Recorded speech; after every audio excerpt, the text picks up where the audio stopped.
Nas is way too classy. You can't bait him to diss Jay-Z.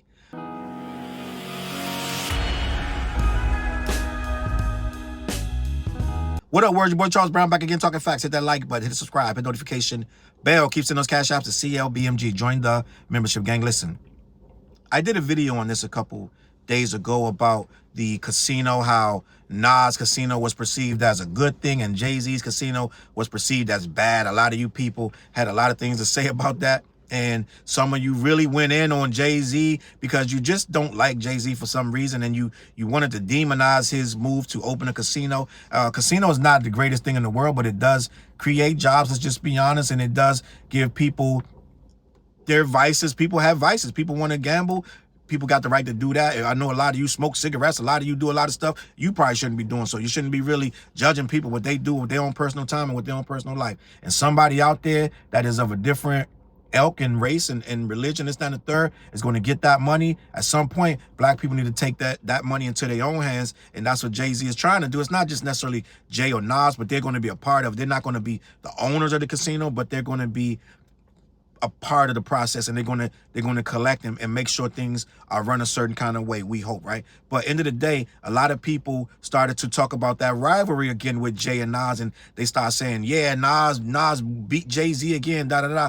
Jay been winning for a while, gang. Let's just be honest. And Nas, they both winning their business. This is just one business deal that didn't work out in one of the guys' favor, and one of them got what he wanted. It is what it is, and it ain't going to be no cakewalk for neither one of them. No matter where they get the approval from the city or not, it ain't going to be no cakewalk for Nas. It ain't gonna be no cakewalk for Jay-Z, and Jay-Z gonna come back. And I think that Jay-Z has some stuff in there for low housing income, a lot of stuff that people aren't talking about that would have benefited people of color and poor people in that situation. People not talking about that. They just want to demonize and vilify Jay-Z. But at the end of the day, Nas spoke on this because Nas is just a real dude. He's a classy dude. He's never going to Jim Jones you, right? Try to get the metrics up for his trending. What do he say? What do he say? I'm an algorithm god. Like Jim Jones prides himself on being able to move the algorithm, move the needle, and he'll say just about anything just to get that happening. I know he got 2 separate podcasts coming out. I'm sure it's going to be a lot of wacky clips coming out real soon, gang. So stay tuned for that. But at the end of the day, Nas will not participate because Nas does real business. I know you know that Nas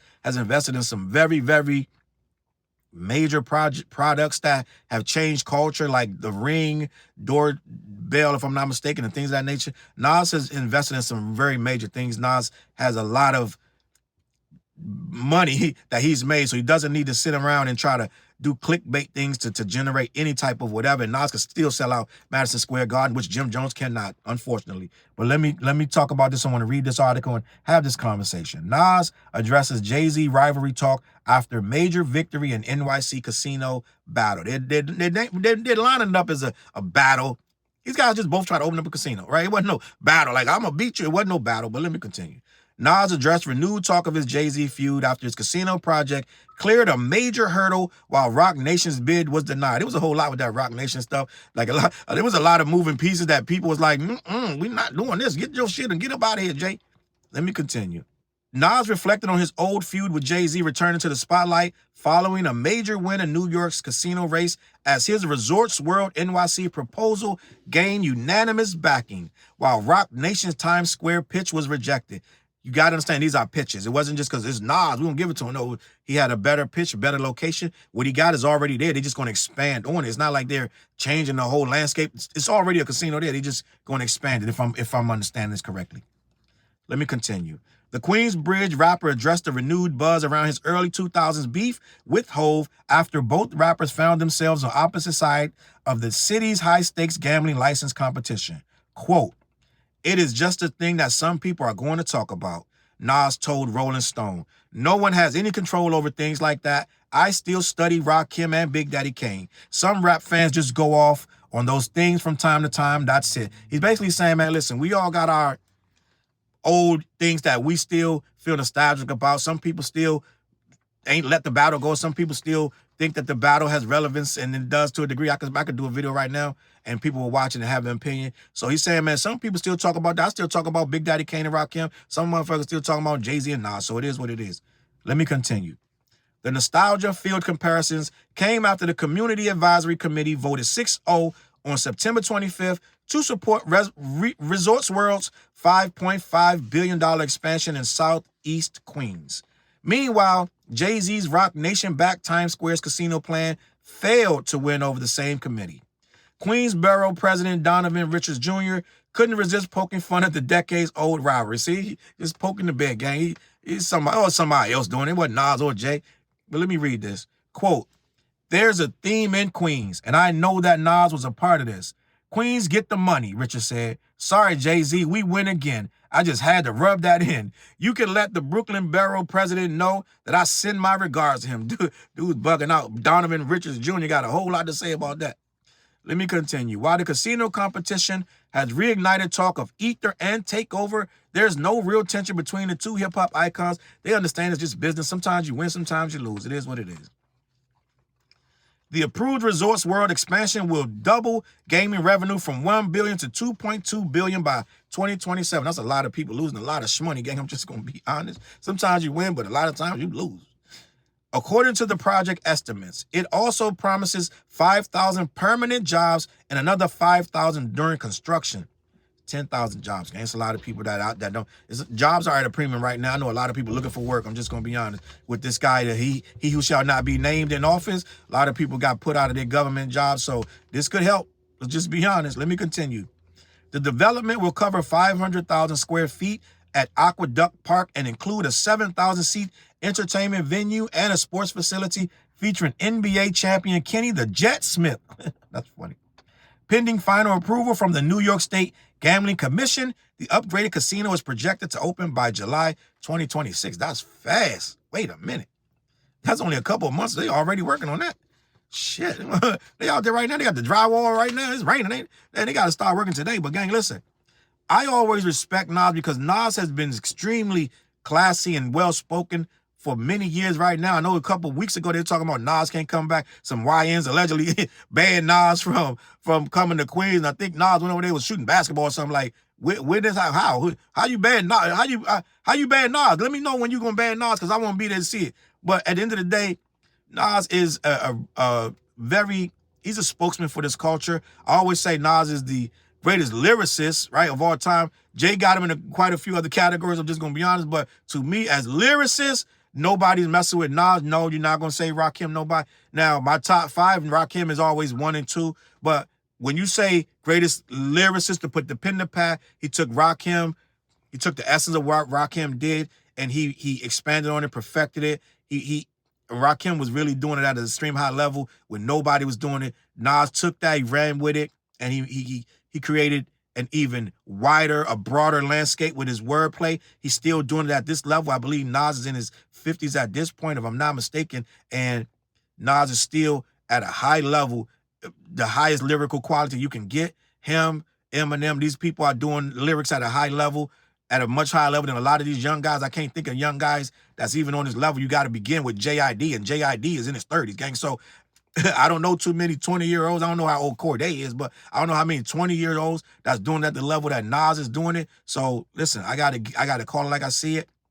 He's one of the greatest dudes that ever graced the mic, that ever grabbed the pen, that ever wrote a verse. And I want to salute the Nas. And Jay is one of the greatest dudes that ever did it as well. He has some accolades that never going to be touched. I know a lot of people creeping up on Jay's accolades. Kendrick about to break a few of them, but end of the day, Jay-Z's one of the greatest to ever do it too. I like both of them. I know in this world where you got to pick and choose, like you can't like Kendrick if you like Drake. You can't like Drake if you like Kendrick. In this world, I like Jay-Z and Nas during the battle and after. And I know, a lot of people did a lot to separate it and make it whatever. And I had to choose a side at one point. We all did. Let's just be honest. Don't lie and say, I always liked them both. Nigga, you chose a side.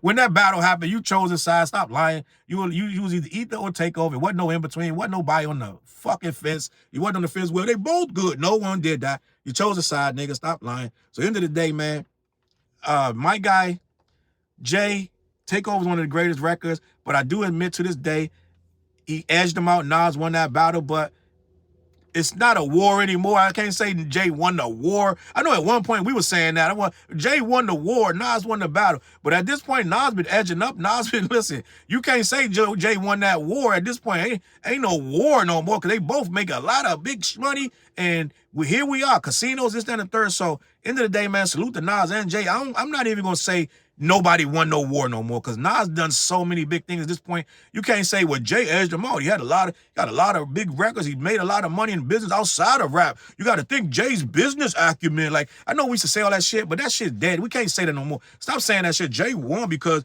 look what he did when damn near billionaire. Jay's a billionaire. Well, Nas is doing this thing the same as Jay. So let's stop all this nonsense about who won the war, man. Leave it at that, man. I'm out of here, man. CLBMG. Head on over to black-yeti.com. Let them know who sent you. They ship all over the continental U.S. Also, every Wednesday night, we go live on the What Show. Me, TJ, and Flails. We probably will be discussing this. So tune in 9:15 on all my social media platforms. You can tap into one of them. We'll be there, all right? I'm out of here, man. I'm going to catch you on that flip side. Peace. Look, mission impossible to drop a few lines without dropping old times when Southern Hill was still a gold mine. When pistol grips was my shit and I sold mine. When Alias was not a show and they told mine. Elevate your mind with high quality THC infused products.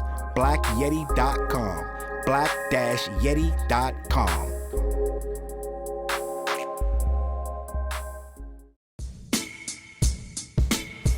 CLB. Get my coat, get my sheepskin, grab my wallet, get my pocket knife, and get that hat right there. We out. Grab my pocket knife too. Let's go. When I first came to the city, niggas didn't believe me. I just wanted to join a team and throw assist pass easily. 6 man off the bench, alley-oop pass freely. Suit up for one game and hope a scout might see me. But nah, niggas is greedy, wasn't rocking with him. Unplugged the scoreboard, put a lock on the gym. Told me to power forward, point guard at the rim. And left me with no center and a ball full of phlegm. Not knowing that I'm a dog, a Rottweiler within, with the heart of a pit bull that don't bark for pretend. My bites cut deep, break the bone and the skin, with the level of hustlenomics you do not comprehend. So first I took a block down on the west side end, and then secured a spot with some goons and some kin, and then sent out some flyers, let the games begin. And in 6 months time, the city like that's him. Oh yeah, he the one that moved the hustle to the burbs. And yeah, he the one that knocked the hustlers off the curb. And yeah, he the one that set up shop without a word. And he the one that got it cracking, and all he did was rapping by the Hooters. I kept killers from being shooters. Put a mic in a thug's hand, now he loyal like Pats fans. Take a man off the streets past the needles and crack cans. Promise mama to keep him safe, then put some food in his face, and he'll kill for you. But I don't need him for that. Click like, click share, tell them bitches we back. Share the whole location, tell them niggas where we at. Cause we out here, we ain't the cheese, we the trap.